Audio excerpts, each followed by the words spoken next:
अस्सलामुअलैकुम, कैसे हैं आप सब। आई होप आप सब ठीक होंगे, खुश होंगे और खैरियत से होंगे। तो जनाब, यहाँ पर हम कोई सुबह का नाश्ता नहीं कर रहे।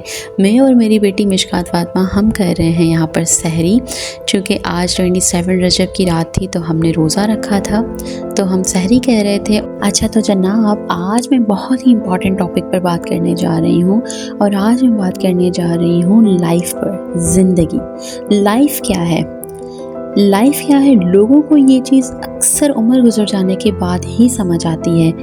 हड्डियों से जब गोश्त निकल जाता है, गोश्त चला जाता है, तब समझ आती है। लेकिन समझदार वो है जिसे जवानी में ही ज़िंदगी समझ आ जाए कि ज़िंदगी क्या है। हम सोचते हैं अगर हमारे पास 10 करोड़ आ जाएं तो मेरी ज़िंदगी आसान हो जाएगी, मज़े हो जाएंगे, मज़े से खाऊंगा पीऊँगा, that's it. That's not a perfect life style, that's not a perfect life style at all. Life क्या है?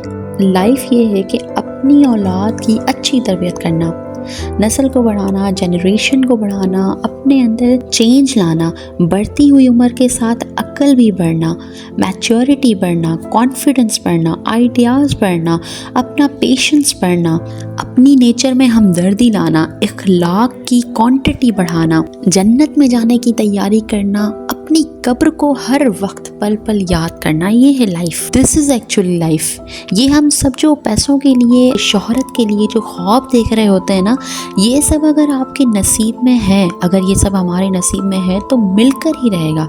लेकिन ज़िंदगी असल में ये नहीं है। गुनाहों से बचना ये ज़िंदगी है, बच्चों की अच्छी तरबियत करना ये ज़िंदगी है, कब्र की तैयारी करना ज़िंदगी है। कल को जब मर जाएंगे तो किससे उम्मीद रखेंगे कि कौन हमें फातिहा देगा हमारे पीछे। एटलीस्ट जिस औलाद को हम दीन की तरबियत देकर यहाँ से चले जाएंगे, ये तो उम्मीद रख सकेंगे ना कि वो औलाद हमें फातिहा देगी, वो औलाद हमें कब्र पर आकर हमारे ऊपर जो है वो कुल शरीफ पढ़ेंगी। मेरी सोच है, ये मेरी थिंकिंग है। आप इस चीज़ के लिए क्या सोचते हैं, लाइफ के बारे में क्या समझते हैं, अपनी थॉट्स मेरे साथ ज़रूर शेयर कीजिएगा। अगर आप मेरी बात से रिलेट करते हैं तो मुझे कमेंट सेक्शन में ज़रूर बताइएगा। मेरा मानना ये है कि आपकी ज़रूरतें भी पूरी हो जाती हैं, आपकी छोटी छोटी ख्वाहिशें भी पूरी हो जाती हैं अगर फाइनेंशियली आप इतने प्रोटेक्टेड नहीं हैं, इतने सपोर्टिव नहीं हैं, तो आपकी सारी ज़रूरतें भी पूरी हो जाती हैं। कभी कभी थोड़ी बहुत आपकी ख्वाहिशें भी पूरी हो जाती हैं। लेकिन जो मेन चीज़ है ना, वो आपकी तरबियत है। अगर आपकी तरबियत बहुत अच्छी हुई पड़ी है ना, अगर आपके बच्चों की तरबियत आपने बहुत अच्छे से की हुई है, तो यकीन माने, बिलीव मी, आप जहाँ भी होंगे ना, आपके बच्चे जहाँ भी होंगे ना उस तरबियत के साथ, अगर वो छोटे से घर में भी होंगे ना जिसमें कोई फैसिलिटी नहीं होगी, तब भी वो वहाँ एडजस्ट कर जाएंगे, क्योंकि उनको आदत होगी, उनमें वो चीज़ पहले से ही डेवलप हुई पड़ी होगी कि भाई हमें हर हाल में रहना है।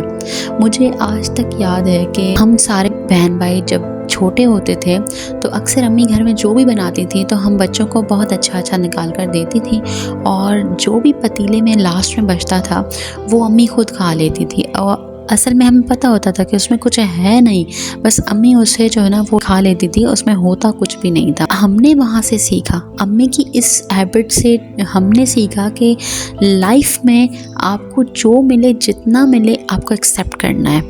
लाइफ की उस जगह, उस चीज़ को ना आपने चैलेंज नहीं करना कि ये चीज़, मतलब मेरे पास ये चीज़ क्यों आई है, मतलब मैं इस चीज़ को डिज़र्व ही नहीं करता तो ये चीज़ मेरे लिए क्यों आई है। नहीं, आप जिस चीज़ के लिए आप डिज़र्व करते हो ना, वो अल्लाह को पता है, उसने आपके लिए पहले से ही प्लान कर दिया है। आपने अपने लिए जो है ना वो खुद अकल के घोड़े नहीं दौड़ाना। जब आपके अल्लाह पाक ने आपके लिए सब कुछ प्लान करके रखा है तो आपने बस उस पाथ पर चलना है। मैंने अक्सर अम्मी को देखा कि उन्होंने मतलब इस तरह से लाइफ गुजारी कि चलें जो बच गया वो खा लिया, जो लेफ़्ट ओवर खाना है चलो वो मैंने खा लिया, बच्चों को मैंने ताज़ा दे दिया। तो मैंने वहाँ से सीखा। मुँह से कभी अम्मी ने कहा नहीं हमें कि आप जो है इस तरह से लाइफ गुजारिएगा, लेकिन मैंने वहाँ से सीखा। मैंने उनकी नेचर से अपने अंदर ये चीज़ डेवलप की कि लाइफ में आपको जो भी वक्त देखना पड़े ना, आपके अंदर इतनी मजबूती होनी चाहिए, इतना पावर होना चाहिए कि जब वो वक्त आपके सामने आए, वो कितना ही बुरा क्यों ना हो, आपने उसको एक्सेप्ट करना है और उसके साथ अपनी लाइफ को एक स्मूथली तरीके से जीना है, ताकि आपको भी ये चीज़ फील ना हो कि ये तकलीफ़ है या अज़ियत है या इसको मुझे ज़ब्त करना है या मैंने इसको बर्दाश्त करना है। फिर वो वक्त गुजर जाता है। आप यकीन करें, जब आप इस पैटर्न से चलते हैं ना कि बस इसके थ्रू मैंने चलना है, इसको इस तरीके से ही लेकर चलना है, तो वो वक्त गुजर जाता है। कहते हैं ना कि बुरा वक्त भी नहीं रहता और अच्छा वक्त भी नहीं रहता। मुझे यहाँ पर एक बात याद आती है कि एक अक्लमंद वज़ीर ने अपने बादशाह को रुमाल पर एक चीज़ लिख कर दी और बादशाह ने कहा कि जब मैं गम में से पढ़ूँ और जब मैं खुशी में से पढ़ूँ तो इस तरह से मुझे ना कुछ लिख कर दो। तो वज़ीर इतना अक्लमंद था कि उसने रुमाल में लिख कर दिया कि ये वक्त भी गुजर जाएगा, मतलब ये लिखा हुआ था। तो बादशाह जब वो गम में उसे खोलता, तो मतलब गम में निढाल होता, उसे रुमाल को खोलता तो उसमें लिखा हुआ था कि ये वक्त भी गुजर जाएगा, तो उसे तसल्ली हो जाती, वो खुश हो जाता। और जब उसे ज़्यादा खुशी होती तब वो उस रुमाल को खोलता तो उसमें लिखा हुआ होता कि ये वक्त भी गुजर जाएगा। तो फिर क्या होता कि वो बादशाह मोहतात रहता। तो देखें, इस किस्से से हमें क्या पता चला कि वक्त जो भी हो, अच्छा हो या बुरा हो, आखिरकार वो गुजर ही जाएगा। तो बेहतर है कि अपने इमोशंस, अपनी फ्रस्ट्रेशन, अपनी एंजाइटी को साइड पर रखते हुए लाइफ को एक स्मूथली वे से चलें, लाइफ को एक अच्छे वे से गुजारें। अगर बुरा वक्त है तो इंशाल्लाह अच्छा वक्त भी ज़रूर आएगा। तो उम्मीद है कि आज की मेरी मोटिवेशनल जो भी बात थी आपको बहुत पसंद आई होगी। आपने काफ़ी मेरी बात से, जिसने भी रिलेट किया होगा, मुझे कमेंट सेक्शन में ज़रूर बताइएगा। तो जी, ये जो आज की वीडियो थी, इसे आप देख रहे हैं मम्मा ने कितना आसन राधा कलर में बस वन आ रहा है। सारी इफ्तारी की प्रिपरेशन। यहाँ पर मैं बना रही हूँ मैगी। मिशकात फातिमा का भी रोज़ा था तो उसने मैगी खानी थी। और जी साथ साथ मैंने पकोड़े भी फ्राई किए हैं आलू के, मैंने दही भल्ले बनाए हैं, छोला चाट बनाई है। सारी रेसिपीज़ आपके साथ आ रही थी, साथ साथ मैं बात भी कह रही थी आप लोगों से। तो यहाँ पर आलू रेडी हो चुके हैं, आलू के पकौड़े रेडी हो चुके हैं ऑलमोस्ट। तो यहाँ पर ये डन हो चुके हैं सारे।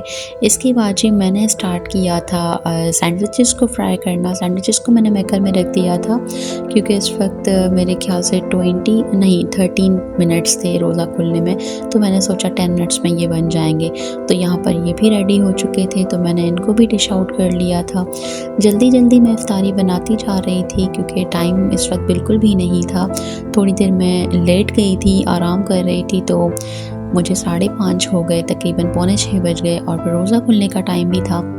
तो जल्दी जल्दी से मैंने इन्हें प्रिपेयर किया। तो यहाँ सारी चीज़ें ऑलमोस्ट रेडी हैं, बस मुझे लगानी है दस्तरखान पर।